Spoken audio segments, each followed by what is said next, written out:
नमो धर्माय महते नमो कृष्णाय वेधसे ब्राह्मणेभ्यो नमस्कृतं धर्मान् वक्ष्य सनातनं नारायणं नमस्कृत्वं नरं चैव नरोत्तमं देवीं सरस्वतीं व्यासं ततो जयमुदीरये।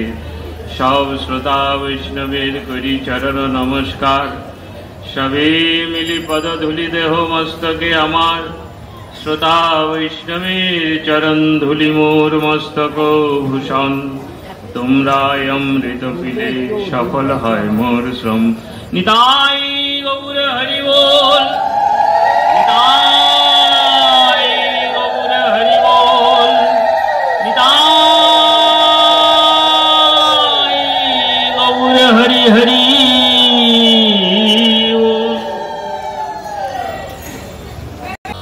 রাধা কৃষ্ণ প্রণয় বিকৃতি পেলাম কোথা থেকে আমরা? বললেন রাধা কৃষ্ণ প্রণয় বিকৃতি। রাধা এবং গোবিন্দের যে প্রণয় বা প্রেম বা ভালোবাসা,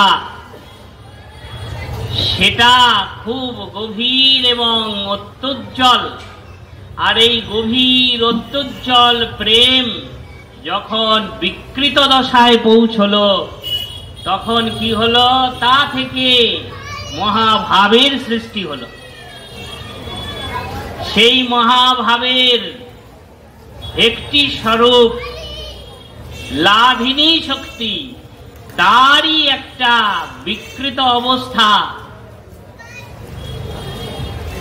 ভুবি পুরা দেহ ভেদঙ্গ তৌ তৌ। যদিও রাধা গোবিন্দ আলাদা কোনো স্বরূপ নয়, দেখতে আলাদা, কিন্তু এরা একই স্বরূপ। চৈতন্য চরিতামৃতকার কবিরাজ গোস্বামী পাদ বললেন কিরকম স্বরূপ? বলছেন অগ্নিও জ্বালাতে জইছে নহে কবু ভেদ, মৃগমদ তার গন্ধ জইছে অবিচ্ছেদ, রাধা কৃষ্ণ তৈছে সদাই একই স্বরূপ, লীলারস আস্বাদিতে ধরে দুই রূপ, ভেদঙ্গ তৌ তৌ। ভেদ অঙ্গ তৌ তৌ মানে ভেদ অঙ্গ, দুটি অঙ্গ ভেদ, কিন্তু তত্ত্বত স্বরূপত তারা এক। কবিরাজ গোস্বামী আরো সুন্দর বললেন, বললেন রাধা পূর্ণ শক্তি, কৃষ্ণ পূর্ণ শক্তিমান, দুই বস্তু ভেদ নহে শাস্ত্র প্রমাণ। আমরা কোন সিদ্ধান্ত যদি জানতে যাই বা বলতে যাই, তার পেছনে শাস্ত্রের যুক্তি থাকা দরকার আছে। সিদ্ধান্ত করছি কিন্তু তার পেছনে কোনো যুক্তি নাই, তাহলে সেটা কখনো গ্রাহ্য নয়, তাই তো? আমি সিদ্ধান্ত করলাম, বলে দিলাম এটা করলে এটা হবে, এটাই করতে হবে। এখন কেন করতে হবে, কি জন্য করতে হবে, এটা করলে ভালো হবে না খারাপ হবে, সেরকম কোনো যুক্তি নাই, তাহলে আপনার এই সিদ্ধান্তটা ঠিক হলো কি করে? কোন একটা সিদ্ধান্তকে স্থাপিত করতে গেলে তার পেছনে যুক্তি দরকার হয়। যুক্তি ছাড়া যেমন কোন সিদ্ধান্ত স্থাপিত হয় না, সেই রকম শাস্ত্র যুক্তি ব্যতি রেখে ভগবত রাজ্যের যে সিদ্ধান্তগুলো, এগুলো কখনোই স্থাপিত হয় না। তো বলছেন যে যুক্তি দেখাচ্ছেন কবিরাজ গোস্বামী পাদ, আমি শুধু বলে দিলাম রাধা গোবিন্দ এক, কিন্তু যুক্তি না থাকলে তো আমি এক বলতে পারছি না। বলছেন উদাহরণ দিয়ে বুঝিয়ে দিয়ে, যুক্তি দিয়ে বুঝিয়ে দিতে হবে যে রাধা গোবিন্দ এক। কবিরাজ গোস্বামী পাদ যুক্তি দিলেন, কি বললেন? তিনি তার কলম দিলেন, দিয়ে বললেন চৈতন্য চরিতামৃত, তিনি বলছেন রাধা পূর্ণ শক্তি, কৃষ্ণ পূর্ণ শক্তিমান, দুই বস্তু ভেদ নহে শাস্ত্র প্রমাণ।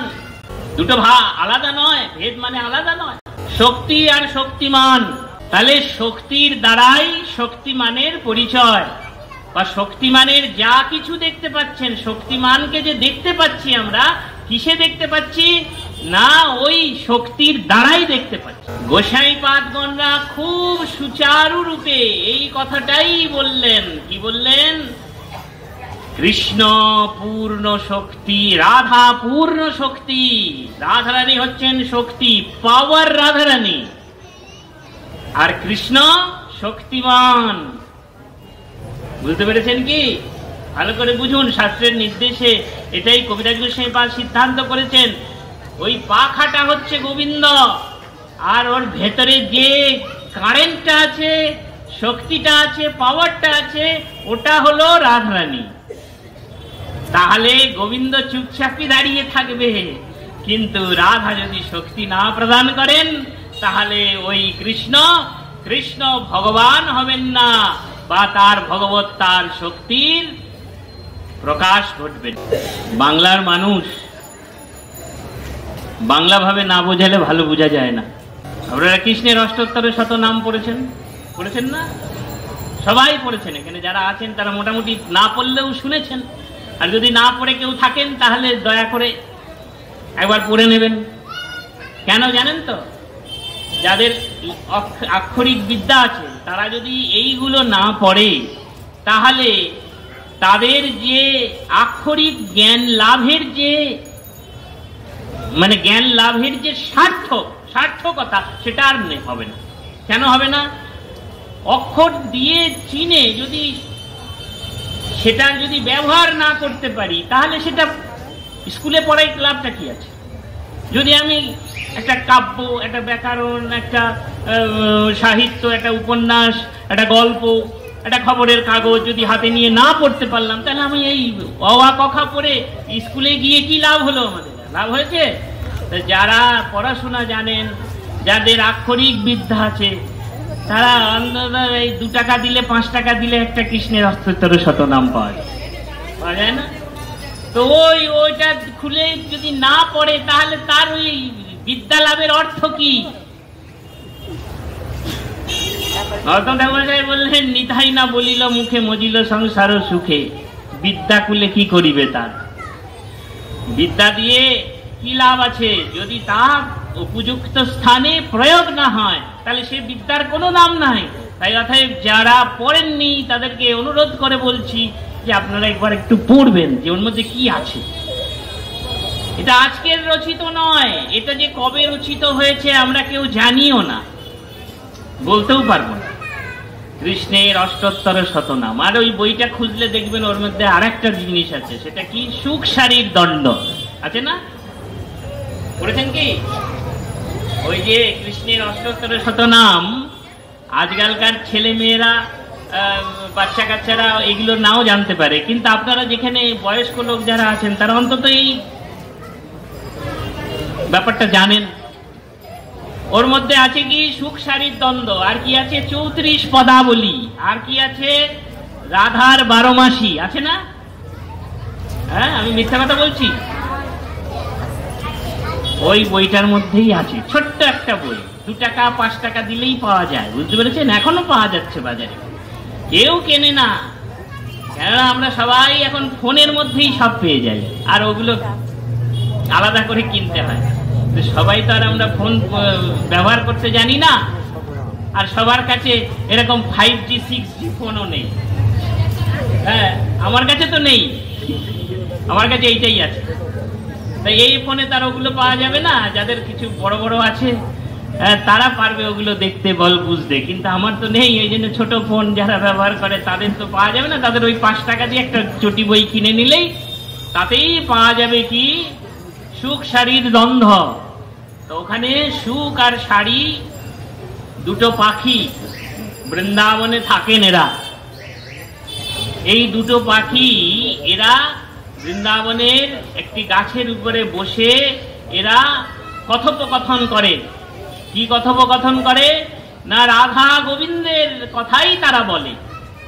তো রাধা গোবিন্দের কি কথা বলে?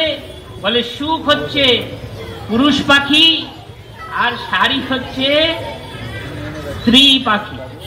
বুঝতে পেরেছেন তো? প্রকৃতি। তাহলে এই দুইজনা মিলে ওখানে দ্বন্দ্ব করছে। দ্বন্দ্ব শব্দের দুটো মানে হয়, জানেন তো?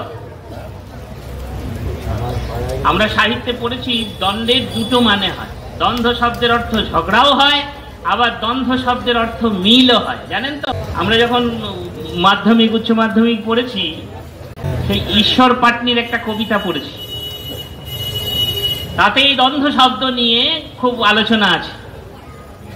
এখানে বলছেন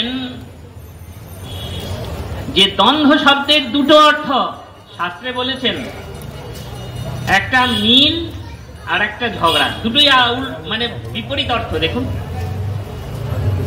দ্বন্দ্ব শব্দ বলছি তো একই, কিন্তু অর্থ দুরকম হচ্ছে। হ্যাঁ, সুখ শাড়ির দ্বন্দ্ব, দ্বন্দ্ব শব্দের অর্থ হচ্ছে ঝগড়া, বুঝতে পেরেছেন তো? তা সুখ শাড়ির ঝগড়াটা এখানে বলা আছে। বলে কারুর ঝগড়া যে আবার এরকম করে পড়তে হয় তা তো জানি না। বলে এই ঝগড়া সে ঝগড়া নয়, আমরা যে ঝগড়া করি সে ঝগড়া নয়। কারণ আমরা ঝগড়া করি হাড়ি কুড়ি ভাতা, জায়গা জমি, টাকা পয়সা, ধন সম্পত্তি নিয়ে। আর এই সুখ আর শাড়ি, বৃন্দাবনের দুটো পাখি, এরা ঝগড়া করছে কাকে নিয়ে? জগতের শ্রেষ্ঠতম আরাধ্য বস্তু রাধা এবং গোবিন্দকে নিয়ে। এদের ঝগড়ার বিষয়টা আলাদা, আমাদের ঝগড়ার বিষয় একরকম, আর এদের ঝগড়ার বিষয় আলাদা। তাই এই ঝগড়ার বিষয়টা আমাদের স্মরণীয়, কীর্তনীয়। বুঝতে পেরেছেন কি? ভালো মানুষের ঝগড়া আর ছোট লোকের ঝগড়া দুটো তো এক হয় না, হয় কি? ঝগড়াটা কিরকম দেখুন, সুখ আর শাড়ি দুজনা ঝগড়া করছে। সুখ শ্রী গোবিন্দের পক্ষ নিয়েছেন, শাড়ি শ্রীমতী রাধারানীর পক্ষ নিয়েছেন। দুজনার মধ্যে বাগ বিতণ্ডা হচ্ছে, বুঝতে পেরেছেন তো? সুখ বলে আমার কৃষ্ণ গিরি ধরেছিল, এটা সবাই জানে, জানে না? সুখ বলে জানে, সুখ বলছে আমার কৃষ্ণ গিরি ধারণ করেছিল। জানেন কি? গোবিন্দের গিরিরাজ গোবর্ধন ধারণ লীলা, এটা আমরা অনেকেই শুনেছি, সবাই শুনেছি, শুনিনি?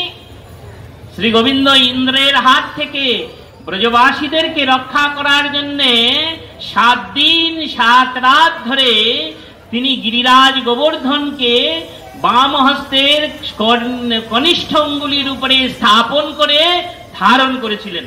ইন্দ্র যতই বৃষ্টি করুক, যতই বজ্রপাত করুক, যতই সে ঝড় করুক, তাতে ব্রজবাসীদের কোনো ক্ষতি হয় না। কেন হয়নি? কেন না, যেখানে গোবিন্দ তাদেরকে রক্ষা করেছেন, সেই কারণে এদের কোনো ক্ষতি হয় নাই। তা যেদিন গোবিন্দ এই গিরিরাজ গোবর্ধনকে ধারণ করেছিলেন, সেই দিন সবাই অবাক হয়ে গেলেন যে একটা 7 বছরের শিশু সে কি করে এই গিরিরাজ গোবর্ধনকে মতন পর্বতকে, কনিষ্ঠ বা হাতেও নয়, তার কেন আঙুলের উপরে কনিষ্ঠ আঙুলিটা, ছোট আঙুলটা, বুড়ো আঙুলটা হলে তাও ভাবতাম ওটা শক্তপোক্ত, কিন্তু এই ছোট আঙুলটা তো একেবারেই নরম, একেবারেই ছোট। তাই এইটার উপরে তিনি ধারণ করে রেখে দিয়েছিলেন গিরিরাজকে। তাই শাড়ি বলছেন, ওই সুখ বলছেন, ওই শাড়ি তুমি জানো আমার গোবিন্দের কত ক্ষমতা? দেখেছো কি? তুমি আর কি দেখবে? দেখো শাস্ত্রেও বলা আছে, শ্রীমদ্ ভাগবত বলেছেন, কি বলেছেন? যে আমার গোবিন্দ গিরিরাজ ধারণ করেছিলেন, এই জন্যে গোবিন্দের এক নাম গিরিধারী। হ্যাঁ, বলছেন সুখ বলে আমার কৃষ্ণ গিরি ধরেছিল, শাড়ি বলে, ঠিকই কথা, কথাটা ভুল নয়, কিন্তু আমি তোমার কথা বলছি না, আমি আমার রাধারানীর কথা বলছি। তোমার গোবিন্দ তো গিরি ধরেছিল সে সবাই জানে, কিন্তু ধারণ করলেই তো হয় না, ধারণ করতে গেলে একটা জিনিস লাগে। কি লাগে? মানে শক্তি লাগে, লাগে না? শক্তি ছাড়া কি ধরা যায়? অত বড় পাহাড় উপরে করা যাবে শক্তি না থাকলে? তাহলে সেই শক্তিটাকে শাড়ি বলে আমার রাধা, শক্তি সঞ্চারিল, নইলে পারবে কেন, পারবে কেন তোমার গোবিন্দ, পারবে কেন গিরিরাজ ধরতে হাতে, পারবে কেন। আমার রাধারানী যদি শক্তি না দিতেন তাহলে তোমার গোবিন্দ গিরিধারী গিরিরাজ ধারণ করতে পারতেন না। তাহলে কি বুঝাচ্ছে এখানে? রাধা পূর্ণ শক্তি, কৃষ্ণ পূর্ণ শক্তিমান, দুই বস্তু ভেদ নহে, শাস্ত্র প্রমাণ। হলো তো? তাহলে রাধারানী শক্তি না দিলে কৃষ্ণ সুখ বলে আমার কৃষ্ণ মদন মোহন। মদন মোহন, মদন কাকে বলে জানেন? মদন কার নাম? রতির পতি, মানে কামদেব, কামনার দেবতা। বুঝতে পেরেছেন তো? তার নাম হচ্ছে মদন। এই জগতে এমন কোন ব্যক্তি নাই, আব্রহ্ম ভুবনাল্লোকা, মানে একদম ব্রহ্মা অব্দি সব মদনের দ্বারা বশীভূত। কেউ গর্ব করে বলতে পারবে না যে আমরা মদনের দ্বারা প্রতিহত নয়। এমনই একটা দেবতা, কাম নাই এমন কোন পশু জীবও নাই। আমরা জীব বললেও বলতে পারি যার মধ্যে কামনা নাই, সকলের আছে। তাহলে সকলকেই মদন দ্বারা বশীভূত হতে হয়, সকলকেই মদন দ্বারা অভিভূত হতে হয়। মদন থেকে মুক্ত এটা কেউ নয়। শাস্ত্র বলছেন আমার মদন থেকে মুক্ত হওয়া একটা পুরুষ, এমনকি ব্রহ্মা পর্যন্ত নয়। ব্রহ্মারও মোহন হয়েছিল, জানেন কি? পুরাণের ইতিহাস, পুরাণ ঘাটলেই পাবেন আপনারা। ব্রহ্মা নিজ কন্যা সন্ধ্যাকে দেখে মোহিত হয়েছিলেন, জানেন কি? সেখানেও মদন দ্বারা হতো।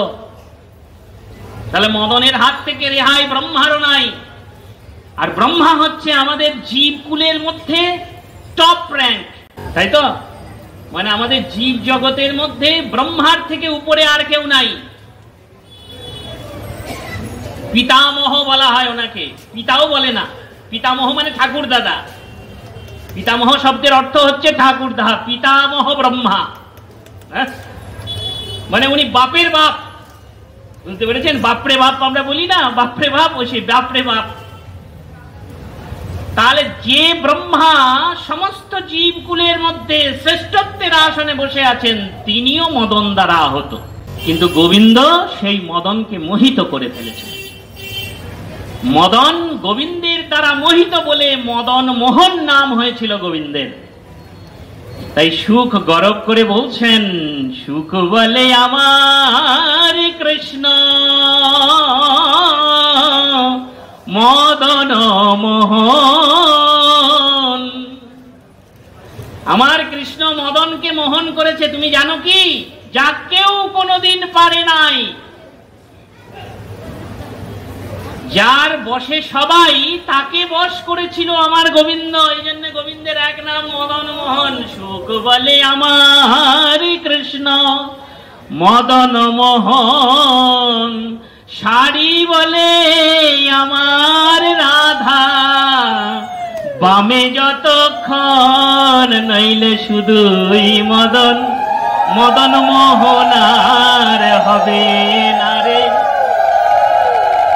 মদন মোহন আর হবে না রে, শুধুই মদন হয়েই রবে, মদন মোহন আর হবে না রে। এই দেখুন, আপনাদের ওই 5 টাকার বই থেকে কিন্তু বলছি এই কথাগুলো। তাহলে যদি মনে করুন এত সুন্দর জিনিস ওই 5 টাকার বইতে রয়েছে, কিন্তু আমরা পড়াশোনা জেনে লেখাপড়া করে ওই বইটা যদি কোনোদিন কেউ হাতে না পড়ে থাকি, তাহলে আমাদের এই পড়াশোনার কোনো দাম আছে বলুন? দুর্ভাগ্য আমাদের। কেন না ওই বইখানা আমরা একটু পড়লাম না? ওই বইয়ের মধ্যে যে কি মধু রয়েছে সে না পড়লে বোঝা যাবে না। দেখুন আপনারা একটু একটু করে শোনাচ্ছি, তাতেই আপনাদের এত ভালো লাগছে। তাহলে যদি পুরোটা পড়েন তাহলে কেমন লাগবে? হ্যাঁ, সেখানে বলছেন যে আমার রাধারানী যতক্ষণ বাম দিকে থাকেন ততক্ষণই তিনি মদন মোহন। শাস্ত্র বলছেন যথা রাধা সঙ্গে ভাতি তথা মদন মোহন, অন্যথা বিশ্ব মোহনপি সদংময়ন মদন মোহিত। গোবিন্দের এক নাম মদন, জানেন কি? গোবিন্দেরও এক নাম মদন। আদর করে সবাই ব্রজবাসীরা আদর করে ডাকতেন ও মদন, হ্যাঁ ও মদন। মদন মানে আনন্দ দাতা, যিনি মদত্ততা বৃদ্ধি করেন, মানে মদত্ততা প্রদান করেন, তাই তার নাম মদন। মদ দান করেন, হ্যাঁ আনন্দ দান করেন, এই জন্য মদন। বুঝতে পেরেছেন? তো বলছেন মদন মোহন। মোহনটা কখন হয়? যথা রাধা সঙ্গে ভাতি, যখন তিনি রাধারানীকে বামে নিয়ে দাঁড়ান তখনই মদন মোহন। অন্যথা বিশ্ব মোহনপি স্বয়ং মদন মোহিত। উনি বিশ্বকে মোহিত করতে পারেন, কিন্তু গোবিন্দ মদন দ্বারা মোহিত হন। প্রমাণ আছে, এমনি নয়। দেখুন গোবিন্দ একদিন কুঞ্জে এসে দাঁড়িয়েছেন। যখন কুঞ্জে দাঁড়িয়েছেন মনে মনে ভাবছেন আমার সখীদেরকে আহ্বান করতে হবে। তো গোবিন্দ কুঞ্জে এসে কি করতেন? সখীদেরকে আহ্বান করার জন্য তার মধুর মুরলীটাকে বাজিয়ে দিতেন। মুরলীর ধ্বনি হতো, আর সেই ধ্বনি সারা বৃন্দাবনের আকাশ বাতাসে ছড়িয়ে পড়ত। যখন আকাশ বাতাসে ছড়িয়ে পড়তো ওই ধ্বনি ভাসতে ভাসতে ভাসতে ভাসতে ব্রজবাসী প্রত্যেকের কানেই এই ধ্বনিটা প্রবিষ্ট হতো। মা যশোদাও ঘর থেকে শুনতে পাচ্ছেন আমার কানাই বাঁশি বাজাচ্ছে বনে গিয়ে। মা যশোদা কি শুনতে পাচ্ছেন? ওমা দেখো আমি এখানে গোষ্ঠচারণ করছি, এই বনে আছি। মা ঘরে বসে বসে বুঝে নিল আমার ছেলেটা অমুক বনে আছে, কাছাকাছি আছে, বেশি দূরে যায় নাই, ছেলেটার কোনো বিপদ হয় নাই, ভালো আছে। মাও নিশ্চিন্তে ঘরের কাজগুলো করে নিচ্ছেন। সখারাও এই বাঁশি শুনেছেন। হ্যাঁ, কি শুনলেন? সখারা বলছেন ওরে দেখ ওই গরুটা ওই দিকে চলে গেছে, ওটাকে ডেকে নিয়ে আয়, ওটা অন্য মাঠে চলে যাচ্ছে, ওটা আমাদের দল থেকে সরে যাচ্ছে, গরুগুলোকে এক কর। সখারা শুনতে পাচ্ছেন গোবিন্দ যেন তার বাঁশির সুরে বলছেন চল আমরা গোষ্ঠে গরুগুলোকে সব একত্রিত রাখি, যেন কোনো গরু হারিয়ে না যায়, দলছুট হয়ে না যায়। সখারা ওরকম শুনতে পাচ্ছে। আর গোপীরা শুনতে পাচ্ছেন। কি শুনতে পাচ্ছেন? তোমরা ঘাটে এসো, আমি এখানে দাঁড়িয়ে আছি। ওই বাঁশির সুর, একই সুরে বাঁশি বাজছে, কিন্তু এক একজন এক এক রকম ভাবে শুনছে। তো গোবিন্দের বাঁশি তো একরকম সুরেই বাজছে, তো গোবিন্দ বাঁশি বাজিয়ে দিয়েছে। গোপীরা তখন মনে মনে ভাবছে যে এই তো গোবিন্দ আমার ওই কুঞ্জে থেকে আমাদের আহ্বান করছেন, আমাদের যেতে হবে ওই বনে। কোন বনে গোবিন্দ আছেন ওই বাঁশির সুর শুনে এরা বুঝতে পারতেন। আর ঠিক সেই বনেই এরা অভিসারিকা হয়ে তারা যেতেন, সেই বনে গোবিন্দের সঙ্গে দর্শন করতে বা গোবিন্দের সঙ্গে দেখা করতে। তো গোবিন্দ বাঁশি বাজিয়ে দিয়ে কদম্ব গাছের নিচে দাঁড়িয়ে একটা বাঁশি বাজিয়ে দিয়েছে, দিয়ে এবার চুপ করে দাঁড়িয়ে আছেন যে কি সখীরা আসবে, তাদের সঙ্গে মিলিত হবেন। তো এমতো সময় মদন রতিপতি কামদেব মদন এসেছেন বৃন্দাবনে। মদনের খুব অহংকার, আমি তো সবাইকে বশীভূত করে দিই, তো এই জগতের স্বামী কৃষ্ণ একেও বশীভূত করে দেব, এই বলেই মদন এসে দাঁড়িয়েছে। গোপীরা আসছেন ইতিমধ্যে, আগেই মদন এসে উপস্থিত হয়েছেন। কুঞ্জে দাঁড়িয়ে, কুঞ্জে দূরে দাঁড়িয়ে গোবিন্দকে দেখছেন। ওইখানে গোবিন্দ দাঁড়িয়ে আছেন কদম্ব বৃক্ষে, হেলান দিয়ে বাঁশিটাকে কাঁধে মুখে নিয়ে ত্রিভঙ্গ ভঙ্গিম হয়ে দাঁড়িয়ে আছেন। দর্শন করে মদন মনে মনে ভাবছেন, জানেন তো মদনের 5টা বান আছে। আমরা একে চন্দ্র পড়িনি, পড়েছেন তো আপনারা সবাই একে চন্দ্র? বান কটা হয় বলেন তো? 5টা বান কি কি বলেন তো? আর হবে না। আমরা ছোটবেলায় পড়েছি, কিন্তু পড়াশোনার রহস্যটা দেখুন কি। তখন পড়েছিলাম, আমরাও ছোটবেলায় পড়েছি, তখন তো পড়তে হবে, মাস্টারমশাই জিজ্ঞাসা করবে, স্কুলে জিজ্ঞাসা করবে, তাই বলতে হবে, লিখতে হবে, পড়তে হবে, ওই জন্যই লেখাপড়া। কিন্তু তখন মানে বুঝিনি। একই চন্দ্র দুয়ে পক্ষ, তখন মানে না বুঝেই পড়েছি। কিন্তু এখন বুঝতে পারি যে এগুলো এমনি এমনি হয় নাই। একই চন্দ্র, সারা পৃথিবী খুঁজে দেখুন, চাঁদ একটাই। দুয়ে পক্ষ, পক্ষ মানে শুক্ল পক্ষ আর কৃষ্ণ পক্ষ। মাসে 2টো পক্ষ, 15 দিন শুক্ল পক্ষ, 15 দিন কৃষ্ণ পক্ষ। হ্যাঁ তাই তো, তাইটা পক্ষ। এছাড়া তো আর পাওয়া যাবে না পক্ষ। তৃতীয় পক্ষ নাই, চতুর্থ পক্ষও নাই, ওই 2টাই পক্ষ। ওই জন্যে এখানে অঙ্কে গণিতে বলা আছে দুয়ে পক্ষ। 3 নেত্র না চোখ, চোখ মানে নেত্র, নেত্র মানে চোখ। চোখ 3টে, কি কি 3টে বলুন তো? হ্যাঁ, লেফট আই, রাইট আই, আর একটা থার্ড আই, তাই তো? থার্ড আইটা কি? তৃতীয় চক্ষু। আমাদের চোখ 3টে। আমরা এই ডান দিকের একটা চোখ, বাঁ দিকের একটা চোখ, তাই তো? এই 2টো চোখ। এছাড়াও আর একটা চোখ আছে। তাহলে কোথায় আছে আমাদের আর একটা চোখ? না, ওটা তো গুরুদেব না খুলে দিলে দেখা যাবে না ওটা দিয়ে। তবে আর একটা চোখ আছে। আরে আপনি আজকে নিশ্চয়ই ভালো মন্দ খেয়েছেন। বলে আপনি দেখলেন কি করে আমি ভালো মন্দ খেয়েছি? হ্যাঁ, দেখে ফেলেছি। আপনি কি ভাবেন আমি বুঝি না? ঠিক বুঝেছি, আপনার মুখ দেখেই বুঝে ফেলেছি আজকে আপনার খাওয়া দাওয়াটা খুব ভালোই হয়েছে, তাই নয় কি? তাহলে আপনি আপনার একটা অনুমানের চোখ দিয়ে আপনি সেটাকে ধরলেন, তাই তো? শুধু এই চোখ দিয়েই দেখলেন নয়, আর একটা, হ্যাঁ, ছেলেটা যখন দুষ্টুমি করে এসে দাঁড়ায়, ওর মুখটা দেখলেই মা বলে দেয়, এই কি করেছিস বলতো?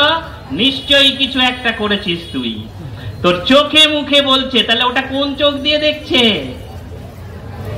ও তো আপনার সামনে কিছু করেনি, যা করেছে আপনার অন্তরালে করেছেন, কিন্তু আপনি ধরে ফেলেছেন ওর মুখ দেখে। কি করে ধরলেন? তাহলে আপনার আর একটা চক্ষু আছে, তাই তো? এটা প্রমাণ। আপনার আর একটা চক্ষু আছে বলে আপনার চোখের সামনে ঘটেনি যে ঘটনা, সেটা আপনি ধরে ফেলেছেন, তাই নয় কি? তাহলে যে চোখ দিয়ে আপনি আপনার অন্তরালের বস্তুকে দেখতে পান, সেই চোখটাকে বলা হয় থার্ড আই। আমাদের প্রত্যেকটা মানুষের তা আছে, তাই তো? আমরা সেইটা দিয়ে আমরা আমাদের চোখের বাইরের জিনিস পর্যন্ত আমরা দেখতে পাই, সেটাকে বলা হয় তৃতীয় চক্ষু। আমাদের এই 3টে চোখ আছে বলেই নেত্র 3। 4 বেদ, ঋক, সাম, যজু, অথর্ব, এই 4টে বেদ, তাই তো? 5 এইবার বলুন তো, তখন তো ছোটবেলায় পঞ্চবান পড়েছিলাম, কিন্তু বুঝি নাই এই 5টা বান কি এবং কারই বা এই 5টা বান। 5টাই বানের কথা বললো বারবার। পঞ্চবান, পঞ্চবান কি কি? মদন, মাদন, শোষণ, মোহন, স্তম্ভন, এই 5টা বান। বুঝতে পেরেছেন? কার বান এটা? কামদেব মদনের হাতের 5টা বান, পুষ্পবান। বুঝতে পেরেছেন তো? পুষ্প বনায়, পুষ্পের বান। এই 5টা বানের দ্বারা মদন জগৎকে মোহিত করে।